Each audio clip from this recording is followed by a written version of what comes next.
नमस्कार, मैं हूं सुधीर चौधरी और डीडी न्यूज पर इस नए शो डिकोड में आपका स्वागत है। आज सबसे पहले हम आपको यह दिखाएंगे कि आईपीएल में आरसीबी की जीत का जश्न कैसे मौत के मातम में बदल गया। यह आरसीबी का पहला आईपीएल खिताब था, लेकिन उसकी खुशी 24 घंटे में ही गम में बदल गई। बेंगलुरु के जिस स्टेडियम में जीत का जश्न मनाया जाना था, वहां लाखों लोग पहुंच गए, जिससे भगदड़ मच गई और इसमें 11 लोगों की मौत हो गई। भीड़ और भगदड़ से भारत का बड़ा पुराना रिश्ता रहा है। हमारे देश में लाखों की भीड़ अक्सर इकट्ठा हो जाती है, लेकिन उसके लिए न तो पर्याप्त जगह होती है और न ही इंतजाम होते हैं। और भारत में इस तरह की घटनाएं होती रहती हैं, चाहे स्टेडियम हो, आश्रम हो, थिएटर हो, रेलवे स्टेशन हो। फिर भी हमारे देश का प्रशासन और हमारे देश की अलग अलग सरकारें इससे सीख नहीं लेती। इसके बाद हम आपको दुनिया के सबसे ऊंचे रेल ब्रिज पर लेकर चलेंगे और यह पुल भारत के ही जम्मू कश्मीर राज्य में है। चिनाब नदी पर बने इस पुल के जरिए भारत ने पाकिस्तान के बारूद का जवाब इस ब्रिज से दिया है। यानी जिस इलाके में पाकिस्तान आतंकवाद फैलाना चाहता है, वहां भारत का जवाब जो है, भारत उसका जवाब विकास से दे रहा है।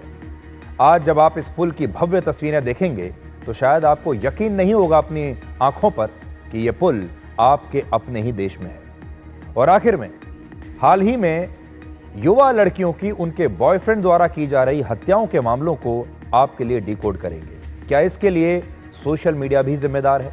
आज हम आपको दिखाएंगे कि कैसे आजकल के लड़के अपनी गर्लफ्रेंड्स की जासूसी करने के लिए सोशल मीडिया का इस्तेमाल कर रहे हैं, और जैसे ही उन्हें यह पता चलता है कि उनकी गर्लफ्रेंड किसी और से बातें कर रही है, तो बदले की आग में जलने लगते हैं और फिर अपनी गर्लफ्रेंड की हत्या तक कर देते हैं। अगर आपके घर में भी युवा हैं, आपके परिवार में युवा हैं, तो ये खबर खास तौर पर आपके लिए है और देश के युवाओं को भी ध्यान से आज की खबर देखनी चाहिए।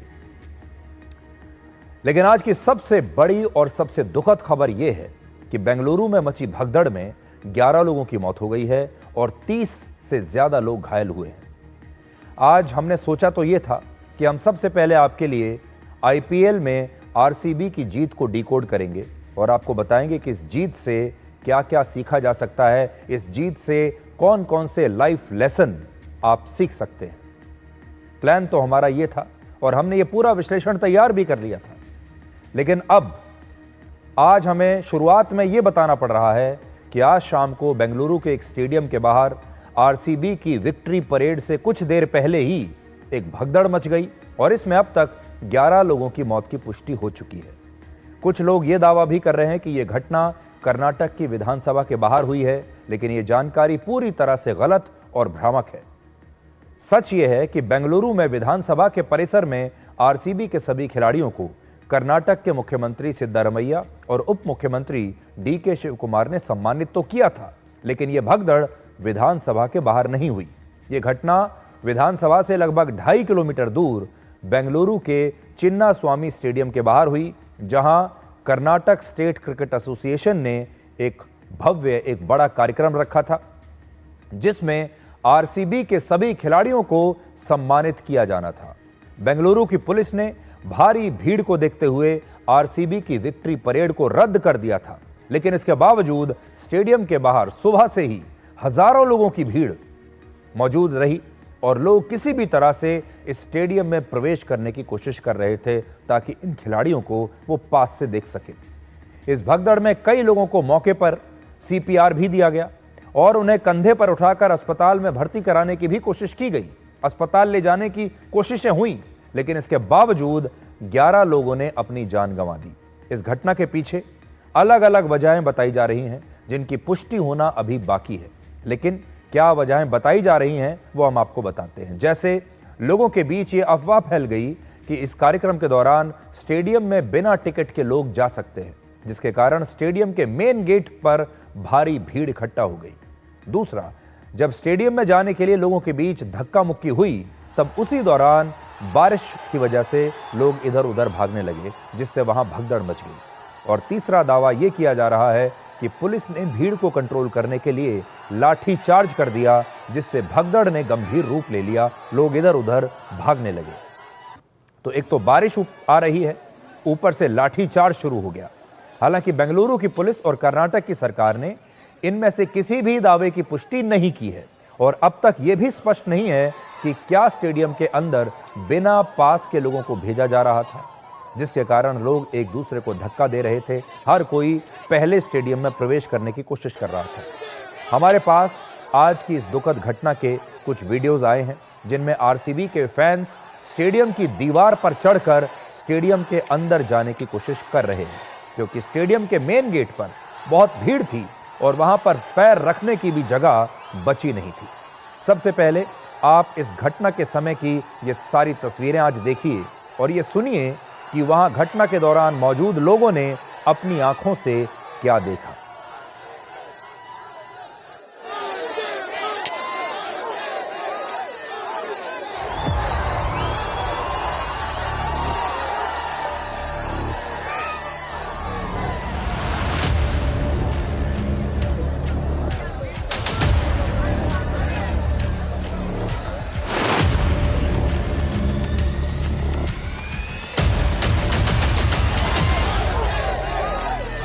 State government has to take complete responsibility on this tragedy.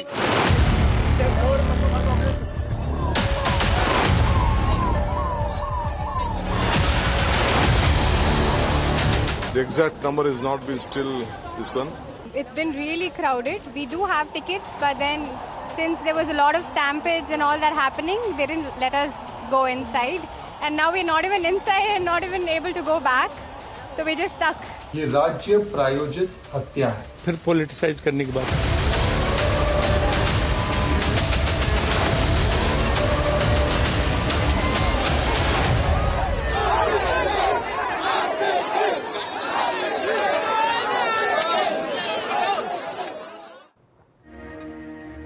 तो पूरे दिन का घटनाक्रम हमने आपको इस वीडियो में दिखा दिया।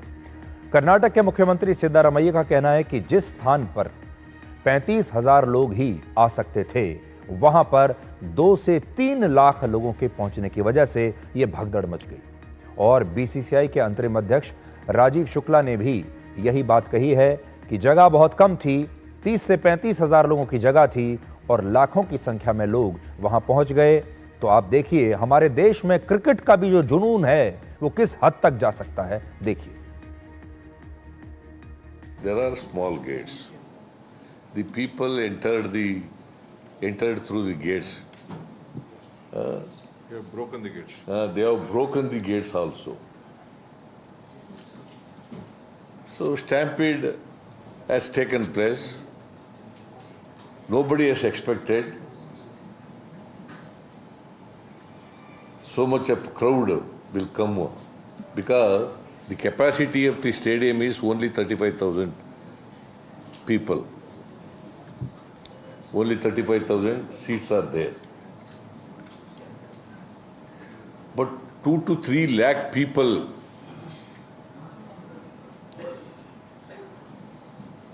have come to participate in the celebration.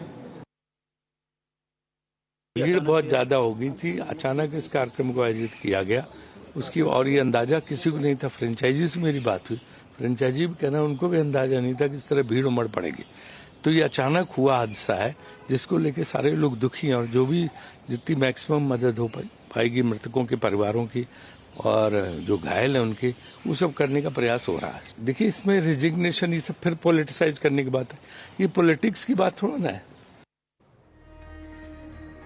तो आप सोचिए, जिस स्थान पर 30 से 35,000 लोगों की ही जगह है, वहां पर 2 से 3 लाख लोग पहुंच गए। हालांकि कर्नाटक बीजेपी के नेता इस घटना को राज्य सरकार की लापरवाही बता रहे हैं और पूर्व मुख्यमंत्री HD कुमारस्वामी ने भी कहा है कि यह घटना सरकार की लापरवाही की वजह से हुई है और कांग्रेस की सरकार को इसकी पूरी जिम्मेदारी लेनी चाहिए। State government has to take complete responsibility on this tragedy. So I demand Chief Minister to take up the responsibility and he should refer the matter for the judicial inquiry and let Chief Minister decide who has to take up the responsibility. Let Chief Minister decide. But he has to refer the matter to the judicial inquiry. आपको याद होगा पिछले साल 4 दिसंबर को हैदराबाद के संध्या theatre में मशहूर actor Allu Arjun की फिल्म पुष्पा 2 की स्क्रीनिंग के दौरान भी एक ऐसे ही भगदड़ मच गई थी और इसमें भी एक महिला और उसके बेटे की मौत हो गई थी। उस समय तेलंगाना में कांग्रेस की सरकार ने आयोजकों के खिलाफ एफआईआर दर्ज कराई थी और एक्टर अल्लू अर्जुन को भी गिरफ्तार कर लिया था।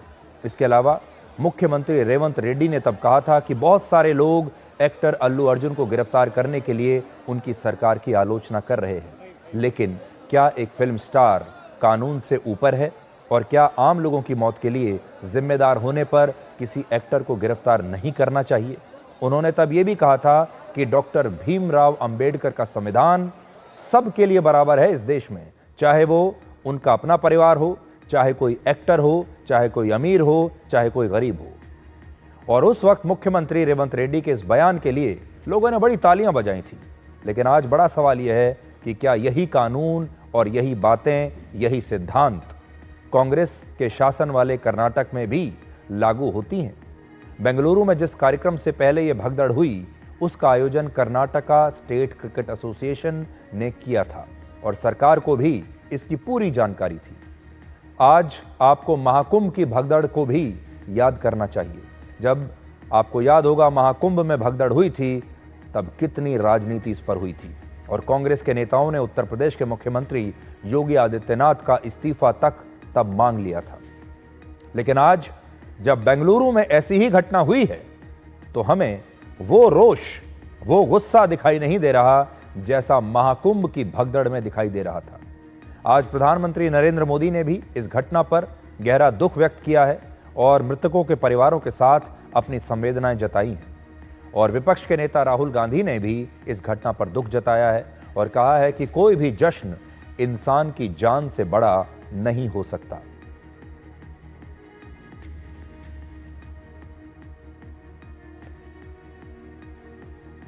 आज एक बड़ा सवाल यह भी है कि हमारे देश में जो आम लोग अपने वोट की ताकत से सरकारों को चुनते हैं, उन आम लोगों को भगदड़ की इतनी दर्दनाक मौत क्यों मिलती है? हमारे देश का कोई स्टेडियम हो, कोई थिएटर हो, किसी बाबा का कोई आश्रम हो, रेलवे स्टेशन हो, भगदड़ की त्रासदी आम लोगों की जिंदगी को बड़ी बेरहमी से कुचल देती है। एनसीआरबी के मुताबिक वर्ष 2001 से 2022 के बीच देश भर में 3074 लोगों की मौत ऐसे ही भगदड़ में हुई और इनमें भी मरने वालों में 70% पुरुष थे, 30% महिलाएं थीं।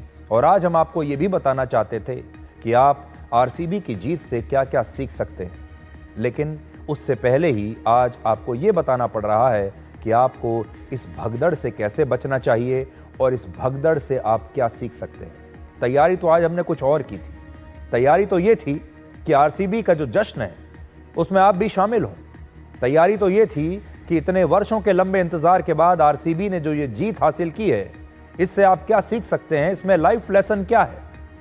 लेकिन वहां तक तो नौबत ही नहीं आई, उससे पहले ये दुखद समाचार आ गया। तो आरसीबी की जीत से आप क्या सीख सकते हैं, ये तो बाद में बात करेंगे। इस भगदड़ से आप क्या सीख सकते हैं, पहले ये देख लीजिए।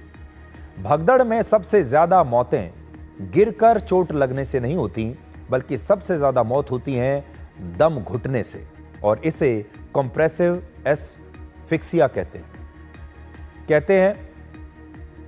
इसमें पेट और छाती पर वजन पड़ने से सांस लेना मुश्किल हो जाता है और इसी की वजह से उस व्यक्ति की मौत हो जाती है। और आपने भी देखा होगा कि भगदड़ के बाद ज्यादातर लोगों को सीपीआर देकर उनकी जान बचाने की कोशिश की जाती है। तो सबसे ज्यादा जो मौत होती है भगदड़ में, वो दम घुटने से होती हैं। लोग नीचे गिर जाते हैं, उनके ऊपर लोग चढ़ जाते हैं और उस वजन की वजह से सांस लेना मुश्किल हो जाता है। इससे बचने का एक ही तरीका है कि आप ऐसी जगह या ऐसे कार्यक्रम से दूरी बनाकर रखें जहां जरूरत से ज्यादा भीड़ है, और कभी भी किसी भी चीज के लिए ऐसी दौड़ में शामिल ना हो जहां बाकी लोग आपको गिराकर भी आगे बढ़ सकते हैं। भीड़ होती है, भीड़ में संवेदनाएं नहीं होती, भीड़ संवेदनशील नहीं होती, और जब उस भीड़ को नियंत्रित करने में लापरवाही हो जाए, उस भीड़ को कंट्रोल करने के लिए इंतजाम ना किए गए हों, प्रशासन उसके लिए तैयार ना हो, तो आम लोगों को दर्दनाक तरीके से अपनी जान गंवानी पड़ती है, शायद किसी और की गलती की वजह से। तो इसलिए आज हम आपसे यही कहना चाहेंगे कि जब आपको कभी भी यह अंदेशा लगे कि किसी एक स्थान पर ज्यादा भीड़ होने वाली है, वहां पर स्थान कम है, जगह कम है और उससे कई गुना ज्यादा भीड़ की आशंका आपको लग रही है, तो ऐसी भीड़ से दूर रहना ही समझदारी होगा। ऐसी भीड़ में अगर आप ये सोचेंगे कि वहां पर इंतजाम बहुत अच्छे हो जाएंगे और कोई आपको बचा लेगा, तो शायद ये आपकी एक गलतफहमी है। लेकिन दुखद बात यह है कि हमारे देश में क्रिकेट का जुनून इतना बड़ा है कि लोग हर कीमत पर क्रिकेट खिलाड़ियों को देखना चाहते हैं, उनको करीब से जानना चाहते हैं, उनको बहुत पास से देखना चाहते हैं और इसके लिए वो अपनी जान भी जोखिम में डालने के लिए तैयार हो जाते हैं। इसी तरीके से हमारे देश में फिल्म स्टार्स को भी देखने के लिए कितनी होड़ मची रहती है। हर कोई चाहता है कि अगर कोई बड़ा फिल्म स्टार आया हुआ है तो अपनी जान पर खेलकर भी उसके करीब जाना चाहते हैं और बहुत भीड़ हो जाती है। इसी प्रकार आपने देखा होगा और भी बहुत सारी जगहें होती हैं जहां हमारे देश में भीड़ ज़रूरत से ज़्यादा हो जाती है और फिर उसे कंट्रोल करने के इंतज़ाम हमारे पास नहीं होते। कई बार क्षमता इतनी नहीं होती प्रशासन में, उस जगह में, स्टेडियम के अंदर इतनी जगह नहीं होती कि इस भीड़ को वो बर्दाश्त कर सके। इस भगदड़ ने आरसीबी की जीत के जश्न को मौत के मातम में बदल दिया। लेकिन आज हम आपको यह भी बताना चाहते हैं कि 18 वर्षों के बाद विराट कोहली और उनकी टीम आरसीबी के लिए आईपीएल का खिताब जीतना क्या बताता है और आप इस जीत से क्या सीख सकते हैं। आज मैं ये नहीं कह रहा कि आप क्रिकेट के फैन हैं या नहीं, आप आईपीएल देखते हैं या नहीं। हो सकता है आप में से बहुत लोग ऐसे होंगे जो आईपीएल नहीं देखते, जो क्रिकेट के फैन भी नहीं हैं, लेकिन आपके आसपास जो कुछ हो रहा है उससे आप बहुत कुछ सीख सकते हैं। और मुझे ऐसा लगता है कि आरसीबी की जीत जो हुई है आईपीएल के फाइनल में कल रात को, उससे भी आप बहुत कुछ सीख सकते हैं, उसे अपने जीवन में आप अपना सकते हैं। अगर आप मुझसे पूछेंगे तो विराट कोहली और उनकी टीम ने सिर्फ आईपीएल की एक ट्रॉफी नहीं जीती है, बल्कि एक पूरी की पूरी पीढ़ी की उम्मीदों को जीता है। इस जीत में 18 वर्षों का लंबा इंतजार है, इस जीत में 18 वर्षों की भूख है, इस जीत में अनगिनत ताने हैं, इस जीत में भयंकर अनुशासन है, इसमें धैर्य है, इंतजार करने की क्षमता है और विराट कोहली का वो सपना है जिसे वो कभी भूले नहीं। इस सपने के साथ 18 साल तक वो जीते रहे। हर साल जब भी आईपीएल का नया सीजन शुरू हुआ करता था, तब विराट कोहली और आरसीबी को लेकर मीम बनाए जाते थे सोशल मीडिया पर, मजाक उड़ाया जाता था और कहा जाता था कि आरसीबी की ट्रॉफी की तलाश अब सीआईडी वाले भी छोड़ चुके हैं। इन तानों और मजाक ने आरसीबी के विराट इरादों को अपने लक्ष्य से हटने नहीं दिया और आरसीबी 18 साल के बाद आईपीएल का खिताब कल रात को जीत गई। मैच के अंतिम क्षणों में विराट कोहली की आंखों में आंसू थे और पूरा देश यह देख रहा था कि जिस हार को उन्होंने आरसीबी की किस्मत मान लिया था, उसे अब इस टीम ने पलट दिया है। आप अक्सर यह बात सुनते होंगे कि मर्द रोते नहीं हैं, लेकिन कल जब मैच जीतने पर विराट कोहली की आंखों से आंसू निकल रहे थे, वो भावुक हो रहे थे, तो उनके साथ पूरा देश भी भावुक हो गया। लोगों को ऐसा लगा कि एक काम जो पिछले 18 वर्षों से रुका हुआ था, उसे अब पूरे देश ने विराट कोहली और आरसीबी की जीत के साथ पूरा कर लिया है। आईपीएल की जो ट्रॉफी है, उस पर संस्कृत में एक श्लोक लिखा है जिसका मतलब होता है जहां प्रतिभा को अवसर मिलता है। और यह बात विराट कोहली और उनकी टीम पर बिल्कुल फिट बैठती है। हर उस मेहनती खिलाड़ी पर, हर उस प्रतिभाशाली खिलाड़ी पर फिट बैठती है जो अपनी प्रतिभा के दम पर, अपनी मेहनत के दम पर और अपने अनुशासन के दम पर यहां तक पहुंचा है। और इसीलिए आईपीएल की ट्रॉफी पर लिखा है जहां प्रतिभा को अवसर मिलता है। आरसीबी की इस जीत से आप क्या सीख सकते हैं? जैसा मैंने आपको कहा, आप क्रिकेट के फैन ना भी हों, विराट कोहली के फैन ना हों, आप आईपीएल ना भी देखते हों, फिर भी अपने जीवन में आप 4 सीख यहां से ले सकते हैं। पहली सीख, मुश्किल परिस्थितियों में भी हमेशा धैर्य रखें। धैर्य आपकी सबसे बड़ी पूंजी है। आरसीबी ने यह खिताब जीतने के लिए पूरे 18 वर्षों तक इंतजार किया और इस दौरान विराट कोहली ने काफी उतार चढ़ाव देखे अपनी जिंदगी में, निजी जिंदगी में भी देखे और प्रोफेशनल जिंदगी में भी देखे, और उन्हें इस टीम की कप्तानी भी छोड़नी पड़ी। लेकिन उन्होंने उम्मीद और धैर्य को कभी नहीं छोड़ा और यह जीत सिखाती है कि समय चाहे कितना भी लंबा क्यों ना हो, अगर मेहनत सच्ची हो और इरादे मजबूत हों तो जीत जरूर मिलती है। और समय के बारे में तो कहते ही हैं कि समय की एक चीज बड़ी अच्छी है कि समय बदलता है, अच्छा भी और बुरा भी। दूसरा है अनुशासन। वर्ष 2008 में जब विराट कोहली आरसीबी का हिस्सा बने थे तब वो सिर्फ 19 साल के थे, लेकिन उनका और पूरी टीम का अनुशासन ऐसा था कि आज 36 साल की उम्र में भी विराट कोहली ने अपनी टीम को आईपीएल का चैंपियन बना दिया। और आज भी उनके खेल में कोई अंतर नहीं, उनकी शारीरिक ताकत में, उनकी चपलता में, उनकी भूख में कोई अंतर नहीं। एक 19 साल का युवा और एक 36 साल का खिलाड़ी, दोनों में जिंदगी बहुत अंतर ला देती है, सोचने समझने में बहुत फर्क आ जाता है। आप 2008 की तस्वीर देख लीजिए और 2025 की तस्वीर देख लीजिए, लेकिन एक अनुशासन ऐसी चीज है कि अनुशासन ही जीत की सबसे बड़ी चाबी होती है और आरसीबी ने इस अनुशासन को कभी छोड़ा नहीं। विराट कोहली इस अनुशासन के साथ लगातार 18 वर्षों तक चलते रहे। तीसरी सीख है नाकाम होने के बाद भी जीत की भूख को जिंदा रखना। और जब आप विराट कोहली या आरसीबी के बाकी खिलाड़ियों को देखेंगे तो आपको पता चलेगा कि उनके अंदर जीत के लिए संयम तो था, धैर्य तो था, लेकिन साथ ही इसकी भूख भी दूसरी टीमों से ज्यादा थी। और चौथी सीख है निरंतरता, consistency.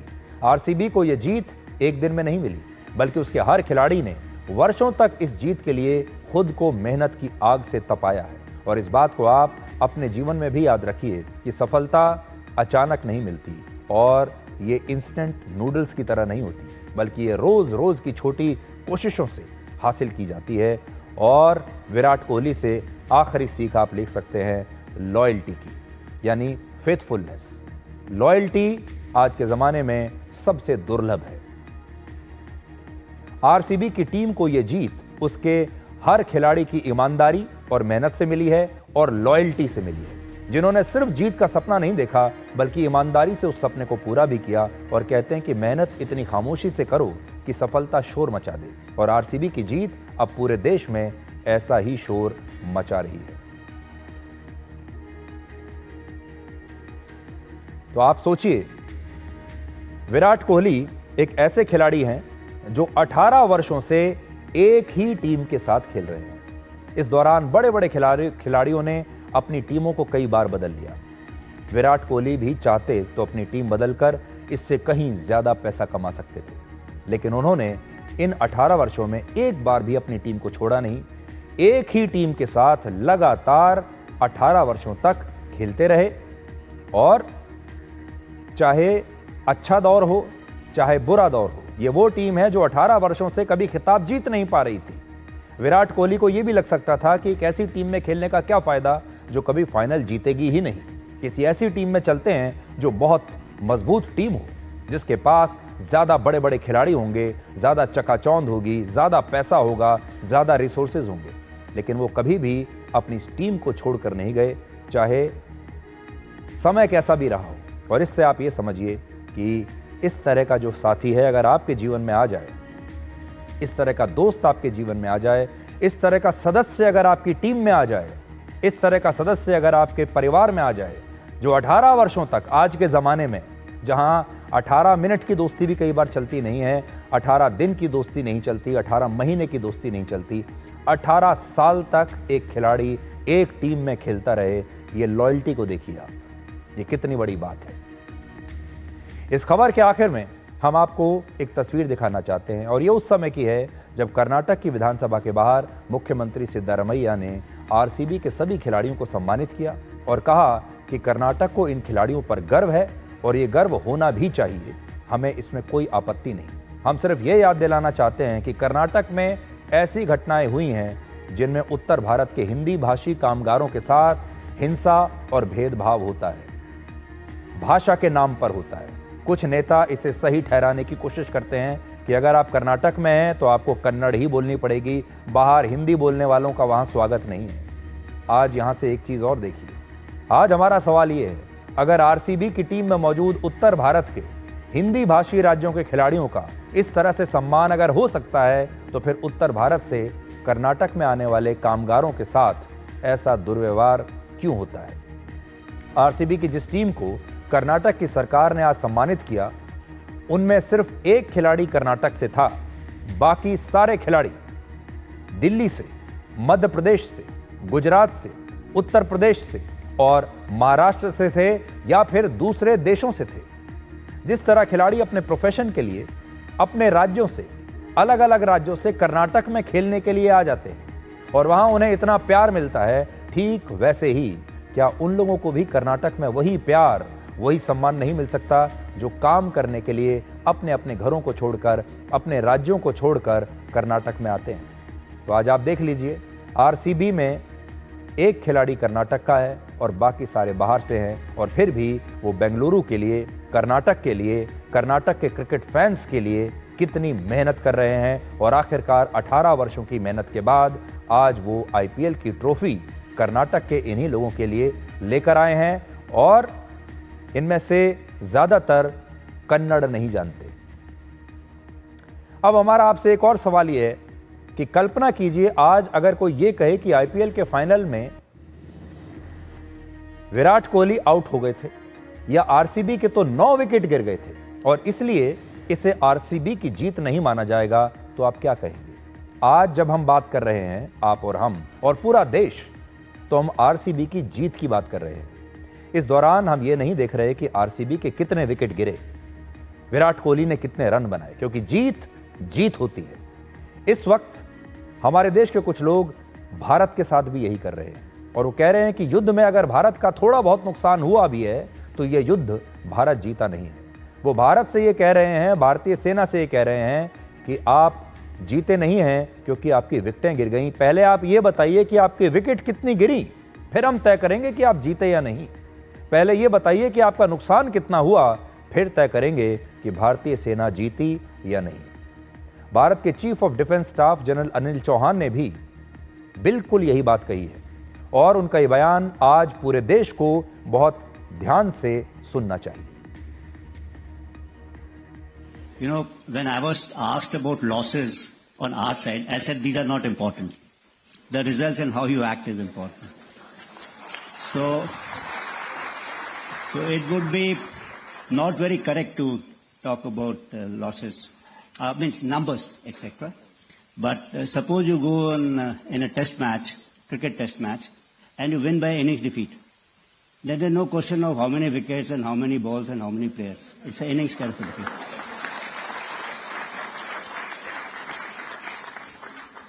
But since there is always this inquisitivity as to the result of your strikes, which was visible.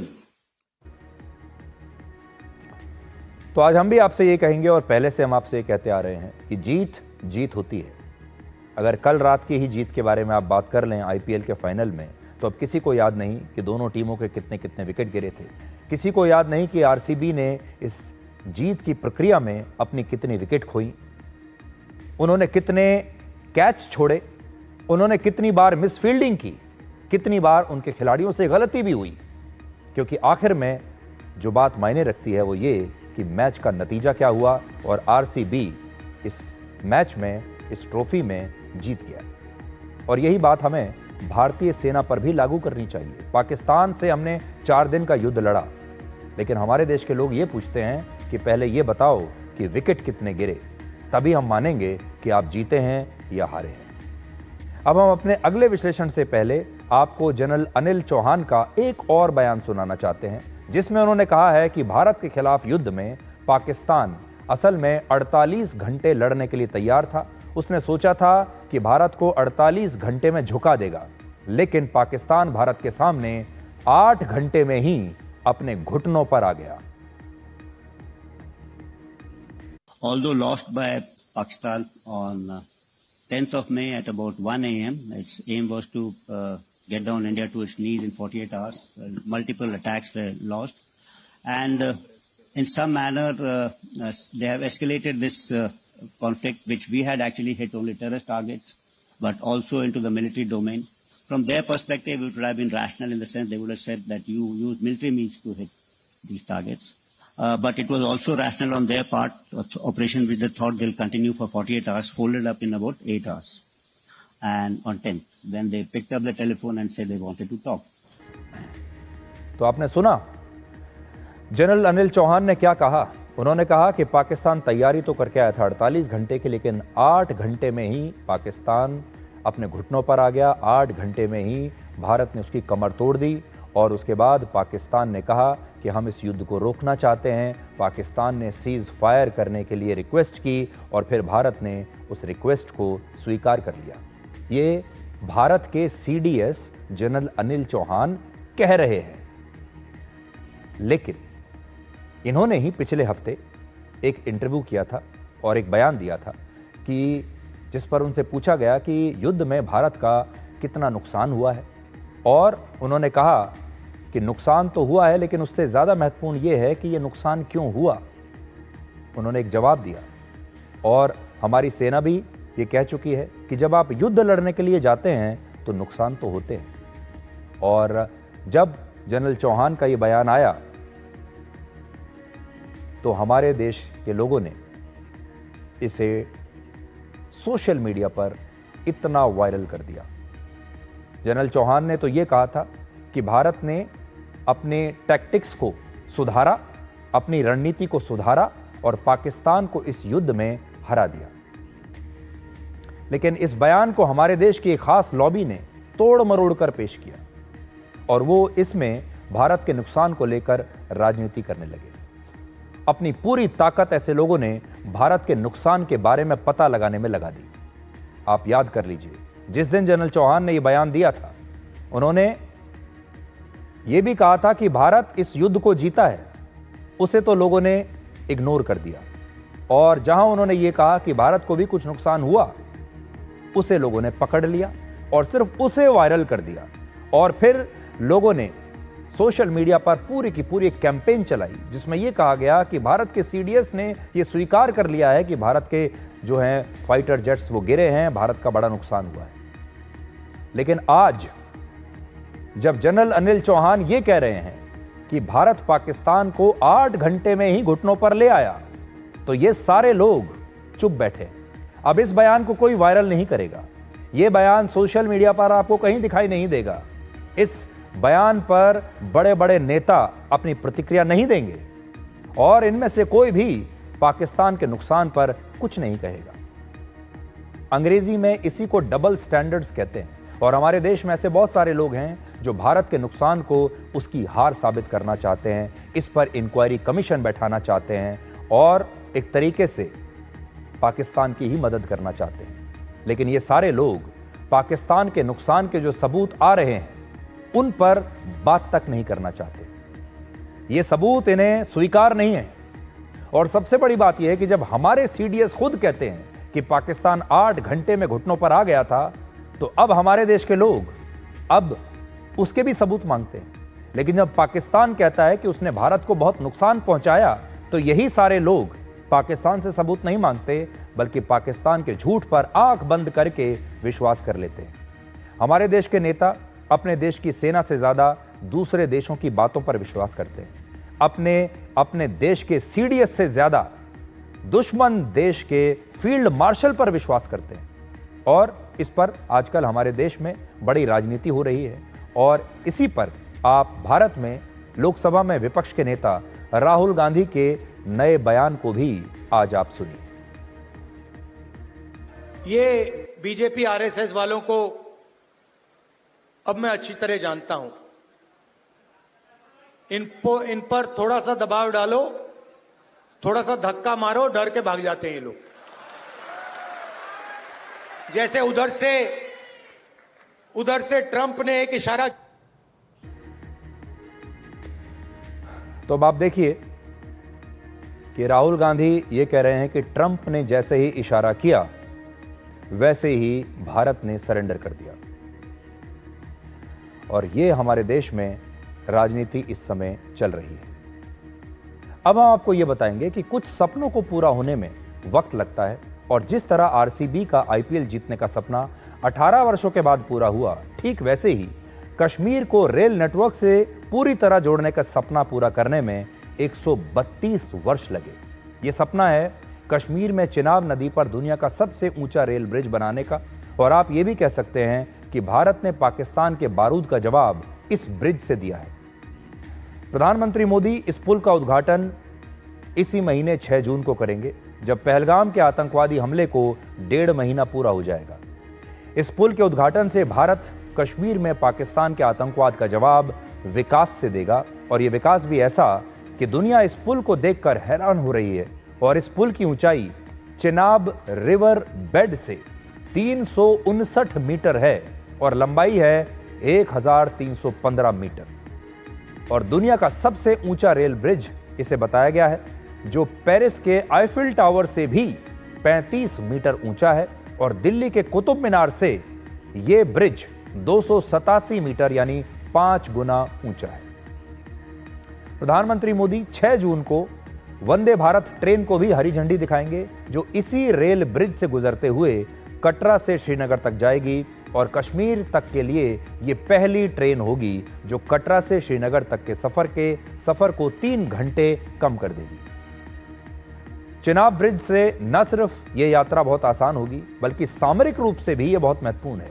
यह ब्रिज पाकिस्तान के खिलाफ भारत को सीमा के क्षेत्रों में एक बढ़त दिलाएगा, और पाकिस्तान अब इसलिए भी परेशान है कि इस पुल के बन जाने से कश्मीर के लोगों को फायदा होगा, और वो दुनिया में कश्मीर पर अपना झूठा नैरेटिव अब नहीं फैला पाएगा। पाकिस्तान चाहता है कि इस इलाके में आतंकवाद फैले, और भारत उसका जवाब दे रहा है विकास से। यह पुल भारत की इंजीनियरिंग का बेमिसाल नमूना है, और इसे इस प्रकार से डिजाइन किया गया है कि 266 किलोमीटर प्रति घंटे की रफ्तार से चलने वाली हवा भी इसका कुछ बिगाड़ नहीं पाएगी, और पुल जोन 5 के भूकंप को भी सह सकता है। तो आप देखिए इस पुल की जो खासियत है। इस पुल की तस्वीर को मैं आपको दिखाता हूं एक बड़ी स्क्रीन पर, ताकि आप देख पाएंगे कि यह पुल कैसा है।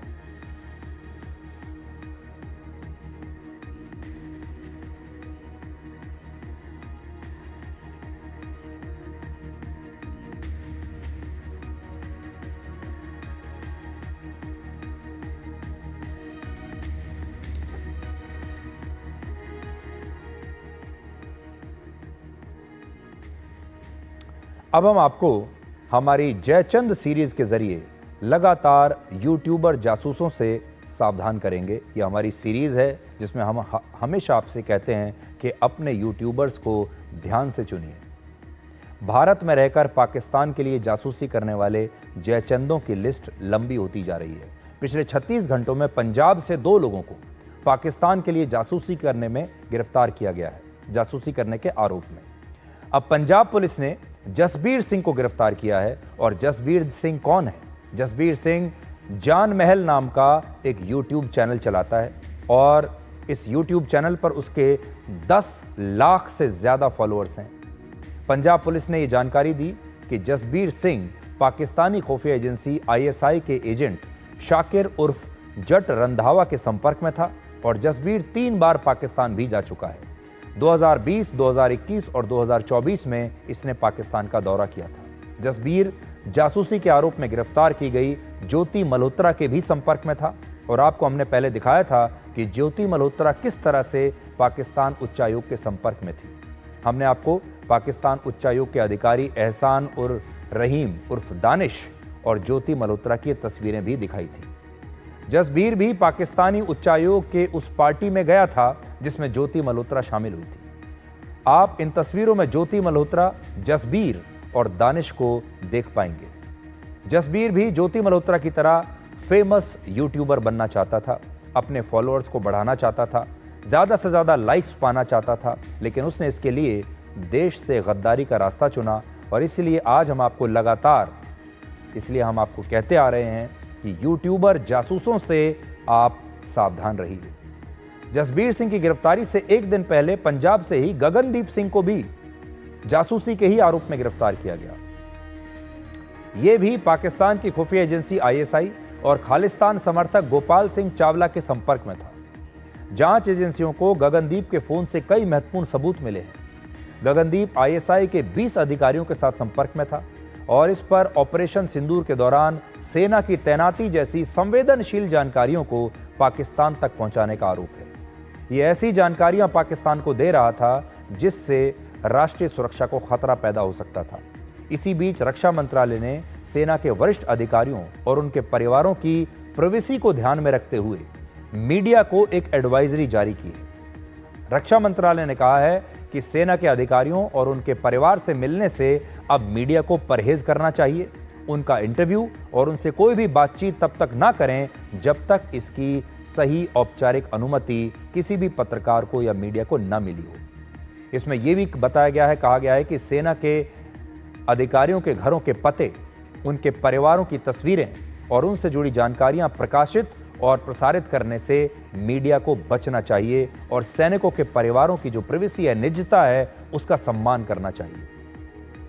सामान्य तौर पर यूट्यूबर और सोशल मीडिया इन्फ्लुएंसर्स इस तरह की गाइडलाइंस का कभी पालन करते ही नहीं। कुछ लोग अनजाने में तो कुछ लोग जानबूझकर पैसे के लालच में संवेदनशील जानकारियां लीक कर देते हैं। हमने आपको पहले भी बताया कि आप अपने यूट्यूबर और इन्फ्लुएंसर्स का चुनाव बहुत सावधानी से करें। ये सब वो लोग होते हैं जो बड़ी आसानी से संवेदनशील जगहों का वीडियो बनाकर यूट्यूब पर डाल देते हैं, जिसका आसानी से दुश्मन देश फायदा उठाते हैं, उनका इस्तेमाल करते हैं।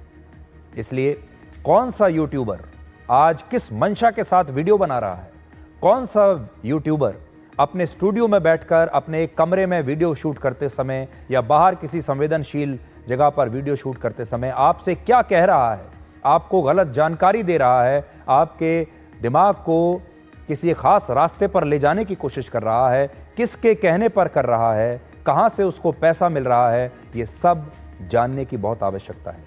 आप कई बार सोचते हैं कि हमने ये वीडियो यूट्यूब पर देखा।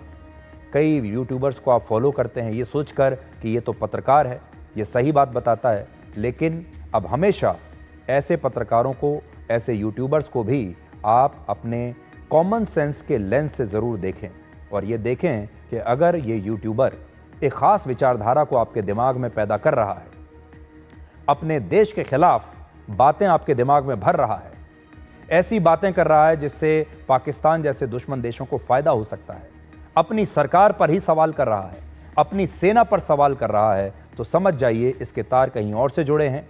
समझ जाइए कि इसका खर्चा पानी कहीं और से आ रहा है। अभी तो कुछ लोग पकड़े गए हैं, जब जांच होगी तो बड़ी संख्या में ऐसे लोग सामने आएंगे जिनके तार या तो किसी पॉलिटिकल पार्टी से जुड़े हुए हैं या किसी खास एजेंसी से वो जुड़े हुए हैं।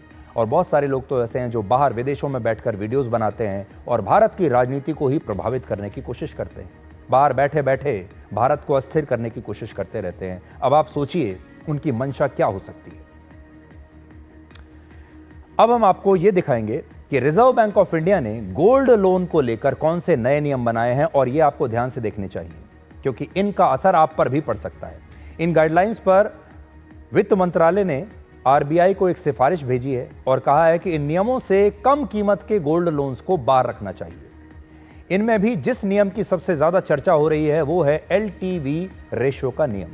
इसका मतलब होता है लोन टू वैल्यू रेशो। उदाहरण के लिए 1 लाख रुपए के सोने पर कितने पैसे का लोन दिया जा सकता है, उसे LTV रेशो कहते हैं। आरबीआई ने अब इसकी एक सीमा निर्धारित करने का फैसला किया है और कहा है कि यह अनुपात 75% से ज्यादा नहीं हो सकता। यानी आपके पास अगर 1 लाख रुपए का सोना है तो उस पर अधिकतम आपको 75,000 रुपए का लोन ही मिल सकता है। यह नियम इसलिए बनाया गया क्योंकि गोल्ड लोन देने वाले बैंक और कंपनियां इस समय सोने की कीमत के बराबर उस पर लोन देती हैं। जैसे अगर आपने 1 लाख रुपए का लोन दिया तो आपको 1 लाख रुपए का सोना दिया तो उस पर आपको लोन भी 1 लाख रुपए का मिल जाएगा। और लोगों को भी इसके लिए प्रोत्साहित किया जाता है कि उन्हें चाहे 50,000 रुपए की जरूरत हो लेकिन वो अपने 1 लाख रुपए के सोने पर पूरा 1 लाख रुपए का ही लोन ले लें।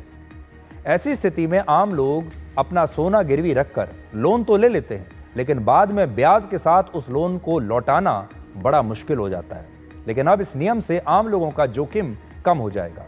बैंक और कंपनियां सोने की कीमत के बराबर अब आपको लोन नहीं देंगी और आम आदमी भी ज्यादा उधार लेने से बचेगा। दूसरा नियम यह है कि आप कितना सोना गिरवी रखकर लोन ले सकते हैं। पहले अगर किसी व्यक्ति के पास 5 किलोग्राम, 10 किलोग्राम या उससे भी ज्यादा का सोना या ज्वेलरी होती थी तो उस ज्वेलरी को वो गिरवी रखकर बैंक से लोन ले सकता था। लेकिन अब इस पर भी एक सीलिंग लग सकती है। आरबीआई ने कहा है अगर आपके पास सोने के सिक्के हैं तो आप अधिकतम 50 ग्राम सोने के सिक्कों पर ही गोल्ड लोन ले सकते हैं, जबकि ज्वेलरी के मामले में आप अधिकतम 1 किलोग्राम सोने पर ही लोन ले सकते हैं, इससे ज्यादा पर नहीं। इस नियम का असर उन परिवारों पर ज्यादा पड़ेगा जिनके पास बहुत ज्यादा सोना होता है।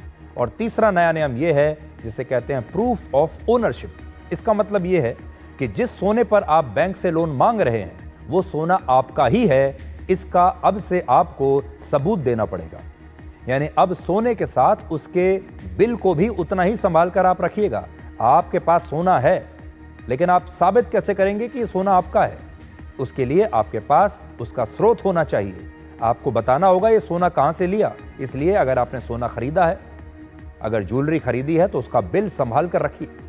जिन लोगों के पास उनका पुश्तैनी सोना है या गिफ्ट में उन्हें सोना मिला है या विरासत में मिला है और सोना और आभूषण ऐसे उनके पास हैं जो कि बहुत सारे घरों में होते हैं, तो उस सोने को लेकर एक सेल्फ डिक्लेरेशन बैंक में देनी होगी। बैंक को आपको यह बताना होगा कि यह सोना आपके पास कहां से आया है। लिखकर आपको बताना पड़ेगा कि यह मेरा पुश्तैनी सोना है, यह मुझे गिफ्ट में मिला है, यह मुझे विरासत में मिला है। यह आपको सेल्फ डिक्लेरेशन देना पड़ेगा। यह नियम इसलिए जरूरी है क्योंकि कई बार काले धन को सोने में बदला जाता है और उस सोने पर लोन लेने की कोशिश होती है, जिसे मनी लॉन्ड्रिंग भी आप कह सकते हैं। तो वो सारे लोग जिनके पास ब्लैक मनी है वो उसका सोना ले लिया करते थे और सोने को फिर बाजार में बेच दिया करते थे या सोने पर लोन लेते थे, अब उनको मुश्किल आ जाएगी। चौथा नियम है लोन की कीमत कैसे तय होगी। जैसे अभी बहुत सारे बैंक और गोल्ड देने वाली कंपनियां आपको ये बताती हैं कि आप जो सोना गिरवी रखना चाहते हैं वो 24 कैरेट का है, 22 कैरेट का है, 20 का है या 18 कैरेट का है। ऐसा करके कई बार आपके सोने की वैल्यूएशन बढ़ाई जाती है जिससे आप ज्यादा लोन ले सकें और ज्यादा लोन लेकर ज्यादा ब्याज चुकाएं। तो हमेशा याद रखिए ये सारी कंपनियां, प्राइवेट बैंक, प्राइवेट कंपनियां जो गोल्ड लोन देती हैं, इनकी कोशिश है कि आप ज्यादा से ज्यादा लोन लें, क्योंकि जितना ज्यादा आप लोन लेंगे उनको ब्याज भी उतना ही ज्यादा मिलेगा। लेकिन अब इसे लेकर भी नया नियम बनाया गया है। इसके तहत अब बाजार में 22 कैरेट के सोने का जो भाव चल रहा है उसी के आधार पर आपके सोने की वैल्यूएशन निकालकर उस पर लोन दिया जाएगा। और पांचवा नियम है फुल डिस्क्लोजर एग्रीमेंट का। अब जिस सोने पर आपको लोन मिला है उस सोने का वजन, उसका डिस्क्रिप्शन और लोन नहीं चुकाने पर उस सोने की नीलामी को लेकर सारी शर्तें पहले से लिखनी होंगी और इनके बारे में ग्राहकों को बताना होगा। आरबीआई ने यह भी कहा है कि ऐसे मामलों में सोने की नीलामी भी एक निश्चित राशि से कम में नहीं होगी। और आखिरी नियम है यूज मॉनिटरिंग का। इसके तहत अब आपको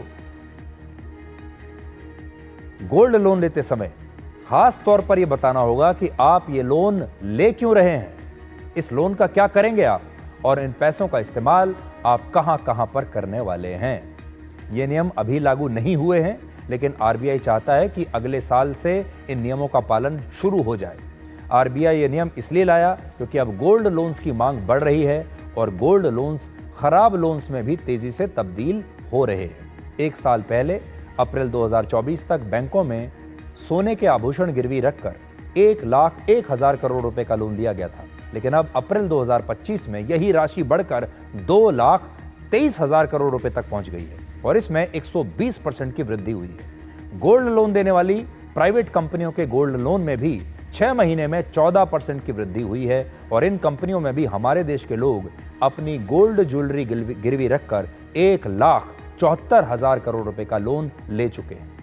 और गोल्ड लोन की ये मांग 2 वजहों से बढ़ी।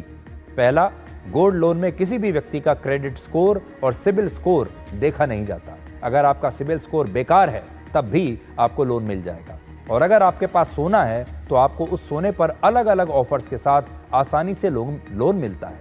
दूसरा, अगर लोग इस लोन को चुका नहीं पाते तो इसका उन पर कोई ज्यादा दबाव नहीं आता।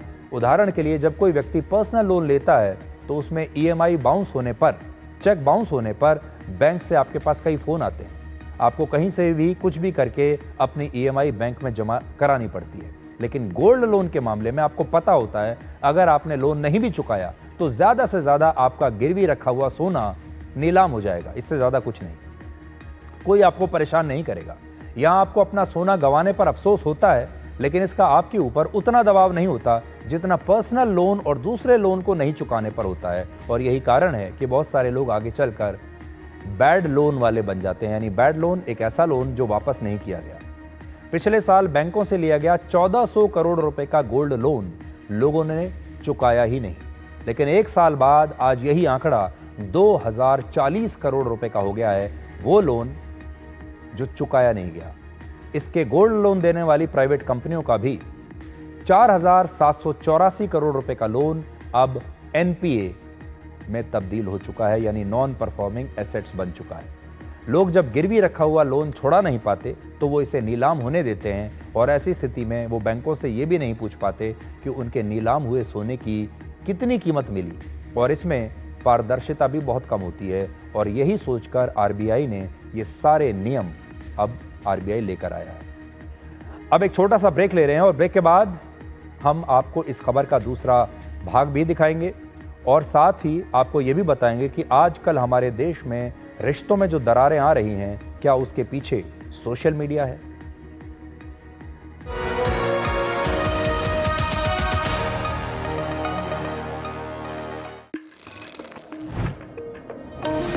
कौन है जो देश की वायरिंग को सेफ बनाता है? कौन है जो देश की वायरिंग को इको फ्रेंडली बनाता है? कौन है जो जोड़े देश को?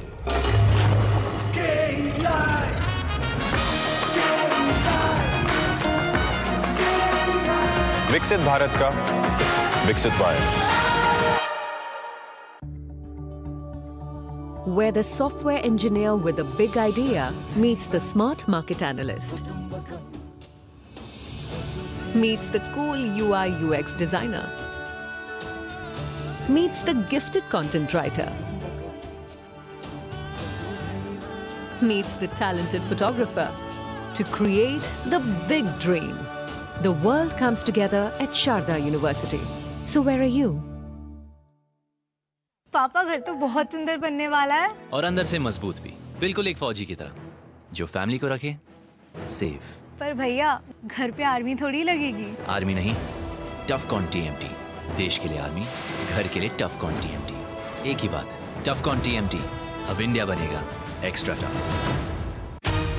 इस देश की हर माँ, बच्चे, बूढ़े, जवान, खिलाड़ी, डॉक्टर, इंजीनियर, सबको गाय भैंस की दूध की शक्ति पर भरोसा है। पर जब इन पशुओं को कपिला पशु आहार मिलेगा, तभी तो दूध सिर्फ ज्यादा ही नहीं, शक्ति से भरपूर भी होगा। कपिला पशु आहार, देश का नंबर 1 पशु आहार। Become a proud Prestigian. Pursue BBA and MBA at PIMR Indore. Get 100% placement support. Industry-focused curriculum. Shaping leaders since 1994. Join PIMR Indore. This is no ordinary sky. This is where legends are born. Space transition. Roger. Engaging heat. In the vast expanse above, the Indian Air Force reigns. Unseen, unstoppable, unmatched. Join the Indian Air Force to be a cut above. Start successful legal career with Prestige, offering LLB and LLM with expert faculty and practical exposure, shaping leaders since 1994. Join PIMR Indore. कौन है जो जोड़े देश को? विकसित भारत का विकसित wire.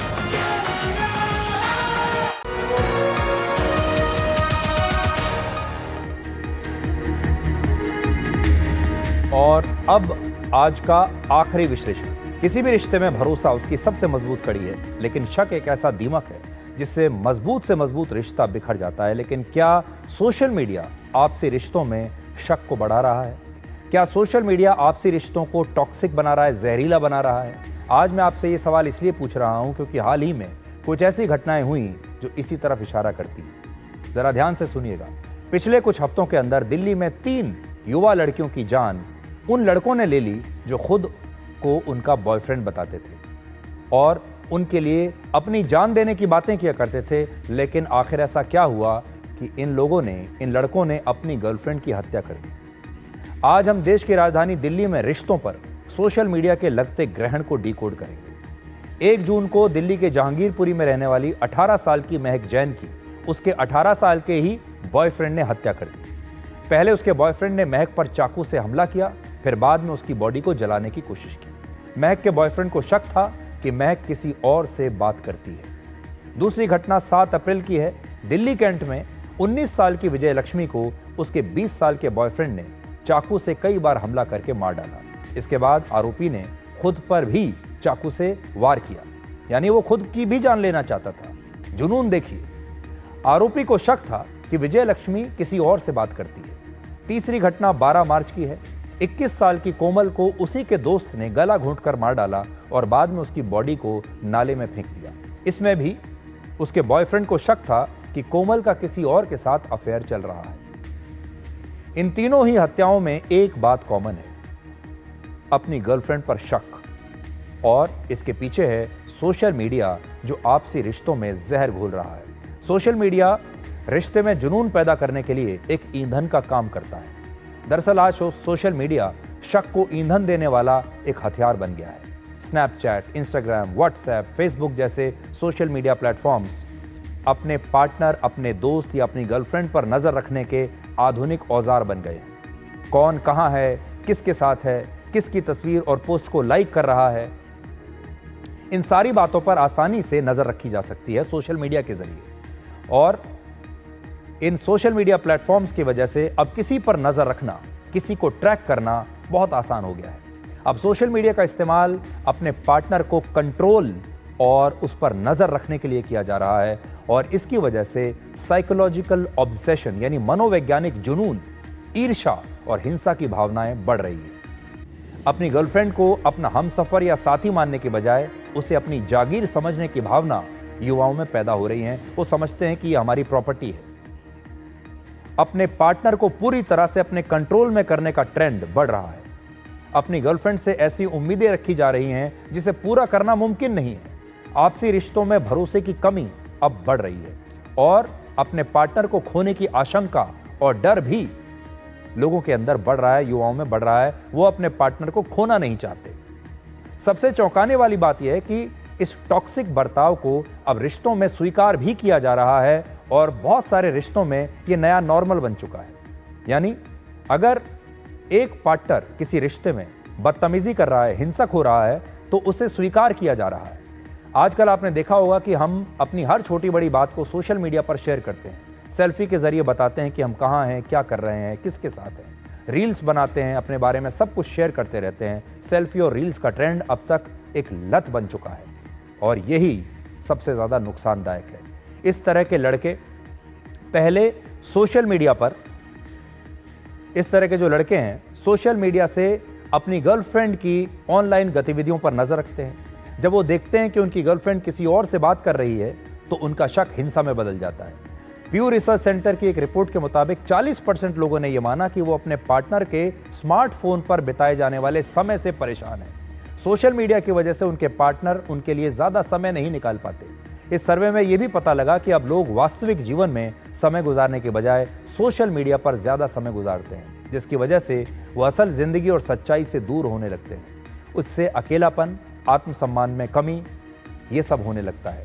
रिश्तों पर सोशल मीडिया का गलत प्रभाव हम सभी के लिए एक अलार्म की तरह है, और ऐसे में हम आपको सलाह देना चाहेंगे कि आपसी रिश्ते को सम्मान और स्पेस दें, रिश्तों में भरोसे को प्राथमिकता दें, सोशल मीडिया को लेकर जागरूक रहें, और टॉक्सिक रिलेशनशिप में फंसे लोगों की मदद करने की कोशिश करें।